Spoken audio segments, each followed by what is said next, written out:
గోవు తిరిగినటువంటి ఇంట్లో మనము ఉన్నాము అంటే ఐశ్వర్యప్రదం. ఆ గృహలక్ష్మికి ఎంతో సంతోషకరంగా మనము అక్కడ యశోవంతముగా తేజోవంతముగా దినదిన ప్రవర్ధమానమై మనము చాలా ఉన్నతమైనటువంటి స్థితిగతులతో వెలుగొందుతూ ఉండడానికి మూలమే ఆవు పంచితము.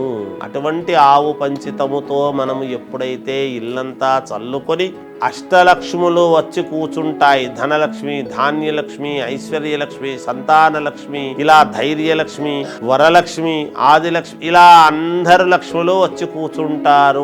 ఆవు పంచితము కొద్దిగా ఒక అరస్పూను లాంటిది రోజు ఉదయాన్నే తీసుకున్న ఎటువంటి రోగాలు రావు అనేటువంటిది కూడా ఉంది. ఇది మనమేగా చాలా మంది సైంటిస్టులు ఈ ఆవు పంచితాన్ని తీసుకుని కొన్ని మందులు తయారు చేసి అందరికీ మేలు చేసేటువంటి దానికి కూడా జరుగుతుంది.